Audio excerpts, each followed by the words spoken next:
En Mauritanie, le temps est très sec, ce qui fait sécher le bois. Là, je suis en train de calfater, c'est-à-dire tasser un joint entre les deux planches, parce qu'en dessous, c'est le moteur. Et puis, quand on arrose le pont, ça mouille en dessous. Ça mouille nos affaires, ça mouille nos bannettes. Alors, on va recalfater tout le pont pour qu'il n'y ait pas de fuite, quoi. Il y a un mois que la fleur de l'Ampol est arrivée dans le banc d'Arguin en Mauritanie. Un groupe se prépare pour une semaine d'expédition dans les îles aux oiseaux. Comme ils seront totalement isolés, il faut bien prévoir les quantités d'eau et d'aliments nécessaires. Je pense qu'il y a un paquet de spaghettis, un paquet de riz, de la confiture, du pain. De toute façon, on mangera du Non, on pêchera, ouais. On fera cuire sur ça quand même. Ciao. Bon séjour. Chaque semaine, un groupe va à terre, dans le village, et partage la vie des familles Imragel. Un autre reste à bord de la fleur pour le travail scolaire. Le troisième groupe part explorer le parc national du banc d'Arguin. Les jeunes ne resteront pas longtemps seuls. Les dauphins, on les connaît bien, quoi. Alors que les orques, c'est plus rare qu'on puisse les voir. Leur surnom, c'est la baleine tueuse, quoi. Ils sont en haut de la chaîne alimentaire, donc c'est un peu les seigneurs, ouais. Si j'étais pas partie sur la fleur, j'aurais jamais pu en voir parce que c'est pas à Paris où on verrait. C'est super, quoi. On se sent vraiment dans la vie, au cœur de la nature.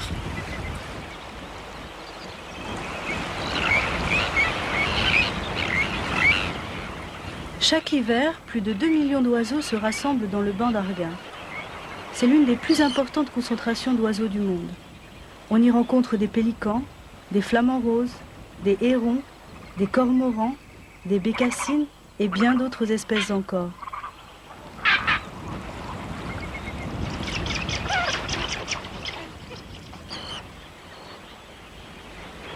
Comme tous les soirs, il faut monter la tente et pêcher le dîner. Quitter la fleur, c'est aussi l'occasion de se retrouver en petits groupes et d'apprendre à se connaître. Les sous-groupes, au début, ça se faisait plutôt par affinité personnelle, parce que bon, souvent, les filles voulaient être ensemble d'un côté, puis les garçons de l'autre. En fait, un jour, on en a discuté, on a décidé de mélanger. Donc maintenant, il n'y a jamais les 3 filles qui sont ensemble. On est toujours une dans chaque groupe. Et c'est pas mal, parce qu'on prend du recul par rapport à tout le monde, quoi. Ça tourne, c'est beaucoup mieux.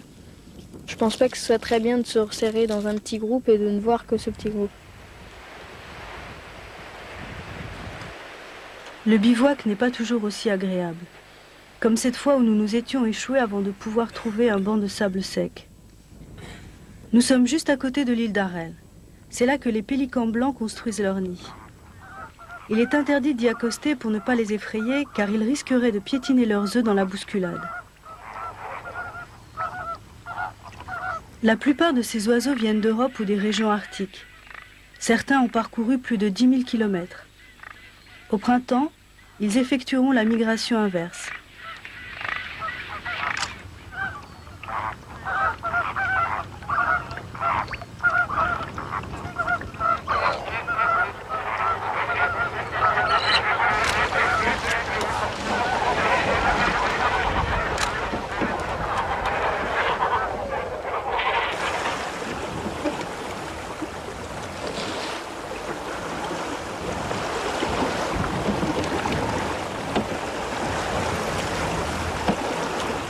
Après quelques jours, les provisions ont sérieusement baissé.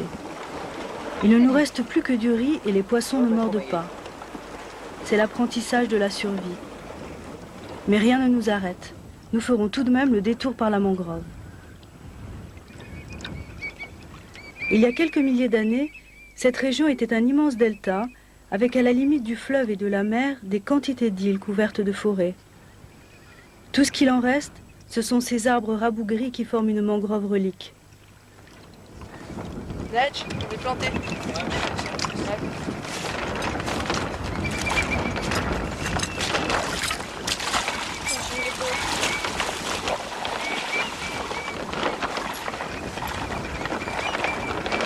Il nous jette dehors là, on a qu'à y aller à pied, on va affaler.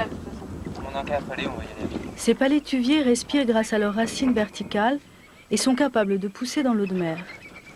Ici, ils survivent à peine car ils manquent d'eau douce pour pouvoir grandir et se reproduire normalement. Mais contrairement aux apparences, le milieu est incroyablement riche. Si le banc d'Arguin attire des millions d'oiseaux, c'est qu'ils y trouvent une nourriture abondante. Pour s'en rendre compte, les jeunes, aidés d'un océanographe, iront faire des observations plus précises sur le terrain. On prend un carré de 50 cm sur 50 cm. Dedans, on ramasse à la surface toute la vase qu'il y a. Et dedans, on trouve plein de petites bestioles, des bivalves, des... J'aurais jamais cru ça. Dans le désert, il y a plein de bestioles.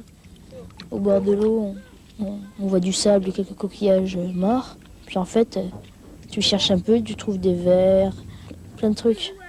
C'est pas incroyable. Je savais vraiment pas qu'il y avait autant de choses à la vase et puis j'aurais jamais pu apprendre ça à l'école. Enfin, j'aurais pu apprendre mais pas pareil. C'est sympa quoi. C'est quelque chose, ça?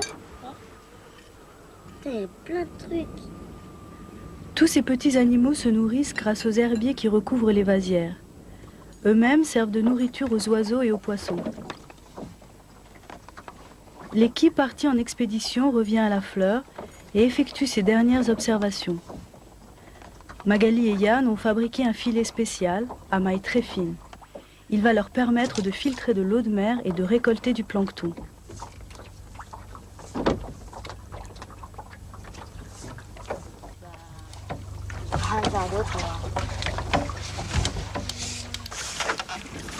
Ce sont des algues microscopiques et des animaux minuscules, des larves de crevettes, des petites méduses ou des œufs de poisson. Ce plancton est à la base des chaînes alimentaires du banc d'Arguin.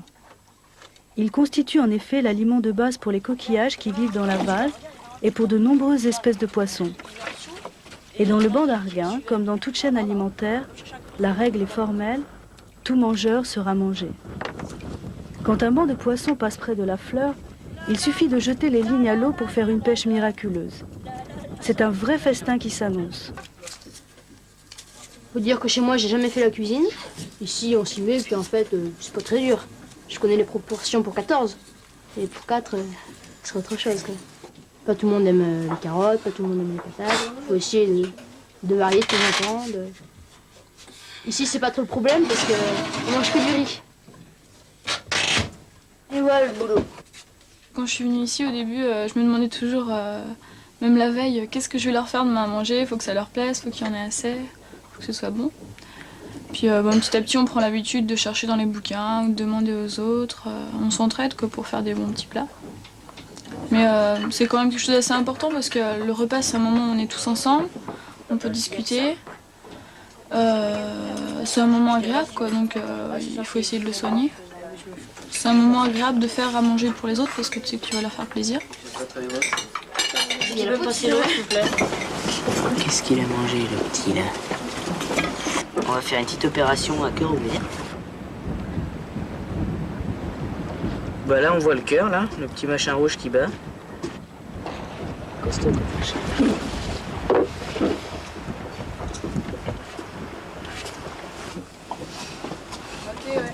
Oula! T'as vu ça un peu? T'as vu ce qu'on a trouvé là? De toute façon, j'aimerais bien savoir ce que c'est quand même. On peut essayer de regarder. Hein. Ça, ce serait. Ça, il est un peu mou. Du crustacé là? Ouais, la vie dans le sable. Ce serait Kali, Chouche, Damas ou un truc dans ce genre. Ouais. D'immenses bancs de mulets se nourrissent et se reproduisent dans le banc d'Arguin. Ils effectuent des migrations régulières du nord au sud, qui sont mises à profit par les pêcheurs Imragen.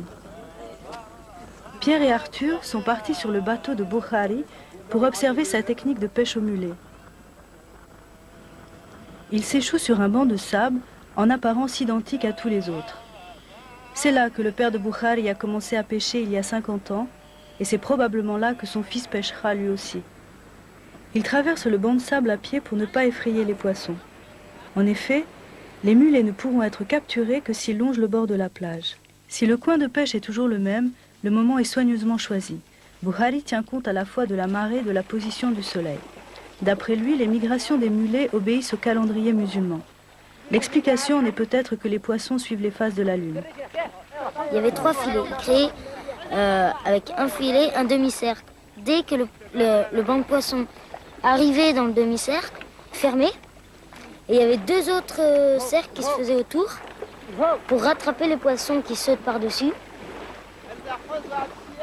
C'est une pêche parce qu'ils attrapent des poissons, mais c'est plutôt de la chasse aux poissons. Parce qu'on dirait qu'ils sont à l'affût, tout ça. Ils observent les poissons venir. Alors que la pêche, d'habitude, c'est un peu le hasard.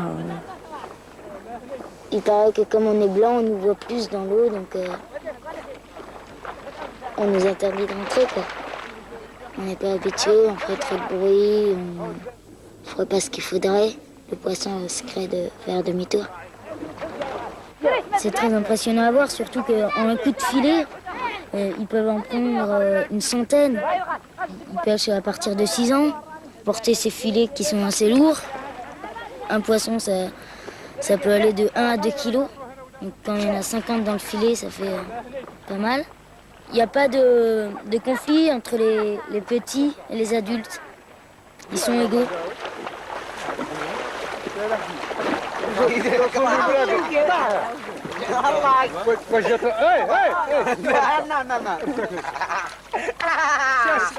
Ça, 1 million. Ça, c'était 1 million. Ça, 1 million. Ça, c'est 1 million à l'ouguiya. Ah, ça, c'est 1 million à l'ouguiya. C'est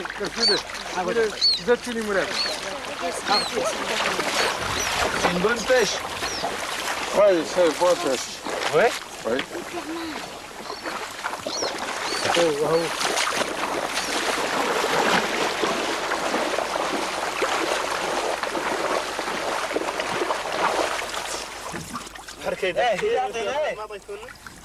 Les pêcheurs Imragan sont peu nombreux dans le banc d'Arguin et ils sont totalement dépendants de leur environnement. Mais la richesse du milieu marin attire les convoitises des pêcheurs venus du nord et du sud. Les enfants des Imragan aimeraient continuer à pêcher comme leur père, en prenant garde à ne pas détruire les stocks de mulets. Pourront-ils eux aussi se passer des bateaux à moteur et refuser les techniques de pêche intensive? C'est leur avenir qui en dépend.